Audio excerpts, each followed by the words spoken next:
Friend, Shabbat Shalom. It's always a pleasure to see you. I hope you're having a fantastic week. Now, I'm sure Ellen and Brett had a fantastic time in the land of dreams last week.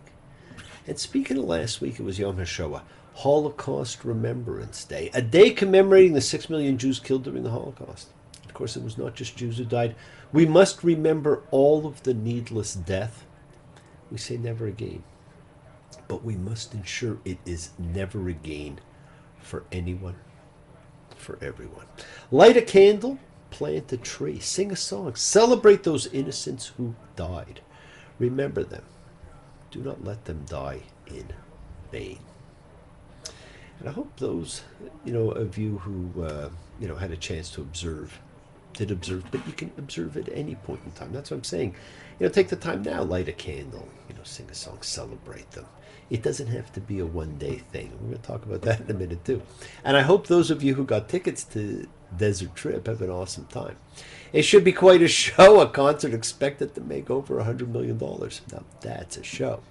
And it should be huge. And yes, I am one of the probably many millions who tried to get a ticket. And I hope all you mothers had a fabulous Mother's Day last week. Let's all get up and dance to a song that was a hit before your mother was born. Now, we should not have to have a day to honor the people who mean so much to us. Every day should be.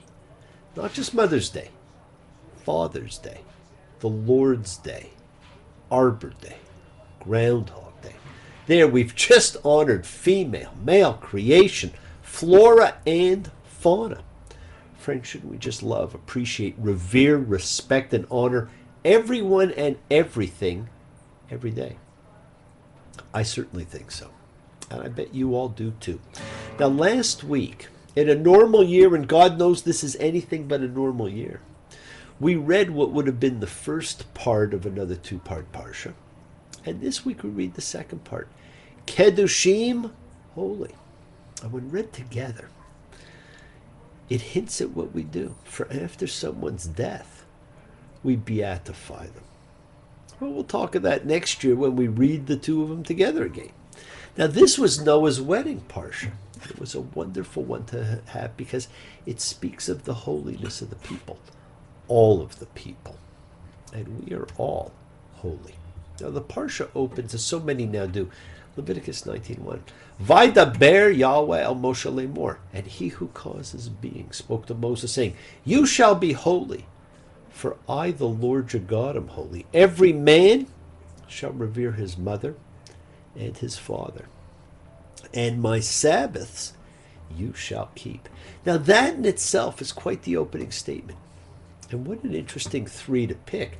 The essence of female and male, or on the tree of life, wisdom and understanding, and the most important of all the commandments. And we've talked about that. We'll talk about it off and on. And that in itself could be quite the discussion just as to why those three. And what is meant here by being holy? Well, that too is something that we will discover. Now, this section, when you read it, merges major commandments of so many different sorts. It includes most of the 10 Commandments, sacrifices, justice, caring for the poor and the infirm, treatment of women, treatment of the elderly, stuff on food, on magic, loving one's neighbor as oneself, loving an alien as oneself. You name it, it's got it. If you had to choose only one chapter out of the Torah to make known, it might very well be this one. Now, it's actually astounding that one small section of a double parsha contains a complete summation of all the commandments. And if you remember a few weeks ago, I talked about not placing obstacles in the way of the infirm. Well, we read that this week too. It's got everything. Now, what I've noticed over the years, when I ask congregants or students what strikes them the most in this parsha, people tend to talk about Molech. Now, rabbinically, it's believed to be associated with child sacrifice. Not a pleasant topic. Although we're not sure, but we still assume it's got to have something to do with it. And if they don't talk about Molech, they're drawn to the parts about ghosts and spirits, The things we don't normally talk about, and it's about things we don't understand, or things we don't believe in or accept. The spirit world is a world we work pretty hard at to convince people does not exist. Hey, they're both fascinating, simply fascinating parts of this parsha. And they both are interesting in their own ways. But perhaps one of the more interesting things about both, although rarely mentioned, is they have the same penalty associated with them. You shall be cut off from your people. Now, why is that so bad? So you go live somewhere else. Not such a big deal. Some people even relish moving away from their families. Except what the Torah is talking about has much larger implications here. We were told that those who did not observe Passover would also be cut off. To biblical man, this was all connected to Olam Haba, the world to come. The spiritual afterlife, something mainstream Judaism does not talk that much about, but up until 200 years ago or so, was very much a significant part of the religion. In the Mishnah and the Talmud, rabbis talk of our world as being like a lobby before the Olam Haba, and the Olam Haba as a great banquet hall. And we earn our place in the banquet hall by the deeds that we do, by our preparatory work in the lobby. It is where we are reconnected with our families and our people when we die. Now, it's not a Jewish thing.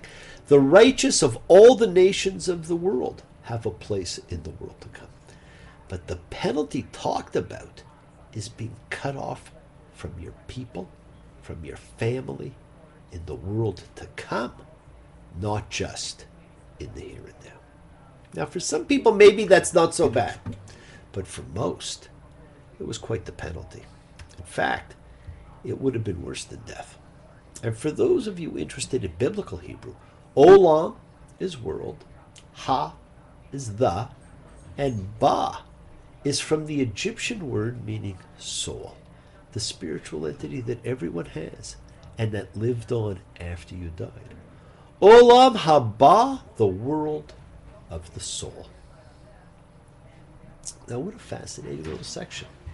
And then look at the list of laws it contains. Leave the harvest gleanings for the poor, the widows, the aliens. Do not steal, do not lie. Do not swear falsely. Do not defraud. Do not rob. Do not keep someone's wages only. That's very interesting. You see, the hired man may be without reserves. Holding back his wages not only subjects him to a night of anxiety as to whether he'll be paid, but it could impose actual hardship, for he may need the money for his evening meal or his shelter. You shall not hate. It's a list of ethical, decent behaviors, never before seen in law or religion. It truly is amazing. And then in Leviticus 19:14, you shall not curse a deaf person, and you shall not place a stumbling block in front of a blind person, and you shall fear your God. I am he who causes being. Now, one might think that he or she has nothing to fear from the deaf or blind person who cannot know who's wronging them.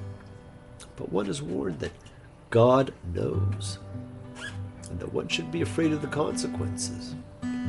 God knows there's a purpose. God knows there's a chance. God knows you can rise above the darkest hour of any circumstance.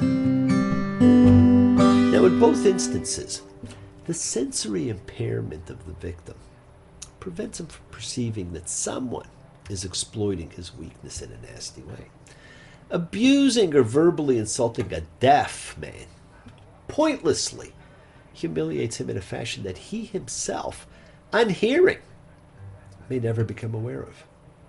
Whereas placing a stumbling block before a blind man causes him hurt of which he will immediately become aware, but neither one knows who's doing what to him. Now, in this matter of divine knowledge, because God knows, one is reminded of certain things. One's reminded of David's affair with Bathsheba and his elimination of her husband, which are then known, revealed, and paid back by God But even more so, you're reminded of Jacob's deception of his father Isaac, who is blind, which is paid back in kind when Jacob is in turn deceived by his sons with the same items he used to deceive his father, his brother's cloak and the parts of a goat. Never forget, God knows. And friends, how many people do we meet who you do not realize until you talk to them are deaf or blind? And of course, how often are you? You know, we all can be. And if this is not enough, we were also told, you shall not hate your brother in your heart.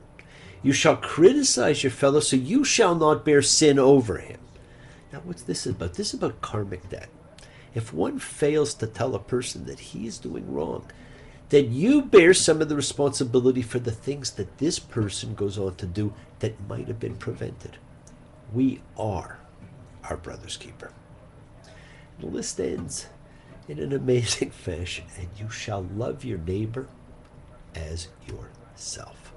Now, the people of Israel are commanded to love all human beings, not just their own people, no matter how one understands the term. And this is extraordinary.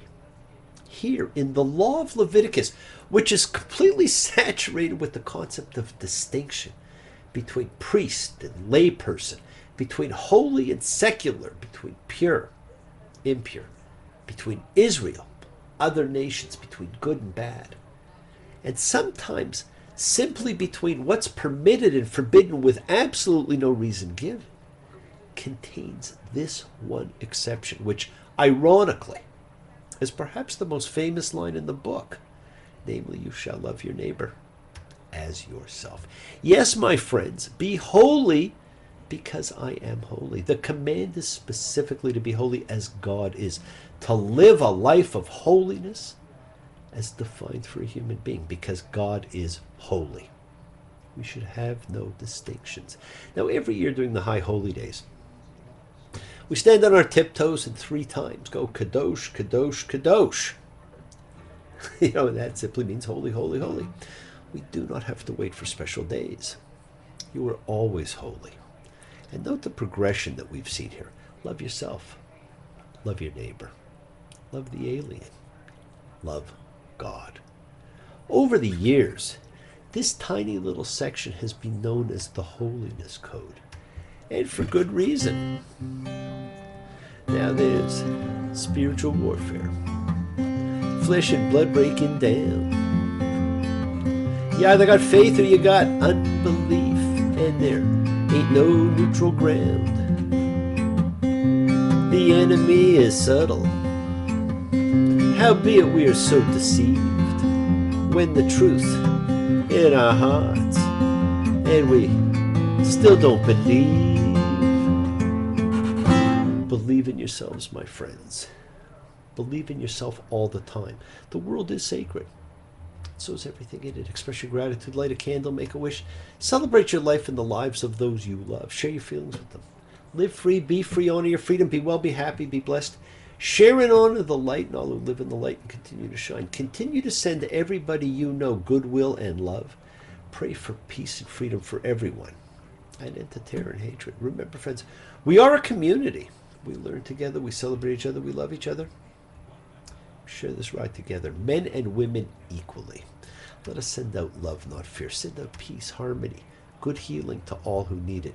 And please do learn to live, in love. Learn to forgive the people that you need to forgive. Open your hearts. Honor all the relationships of your life. And as I say all the time, tell those you love that you love them. Take advantage of the time you have. Enjoy the journey. We take the twists and turns and the patterns that weave through the fabric of our lives in our efforts to grow, to learn, to be, to love. So please do love. Send healing, goodwill, and love to all who need it. The time to celebrate your holiness is now, is always now.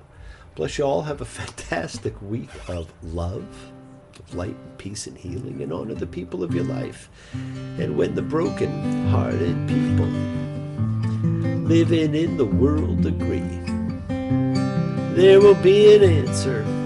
Let it be. Let it be. Let it be. Let it be.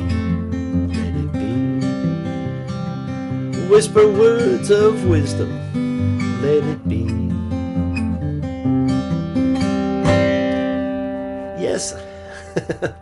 Let it be, my friends. Keep on dreaming, keep on being, keep teaching, keep sharing, keep shining. Keep spreading your holiness. It is a contagion. And thank you all for joining me. I look forward to seeing you all next time. Every week is a great week, so Shabbat Shalom. Take care. Thanks. We'll see you again. Bye.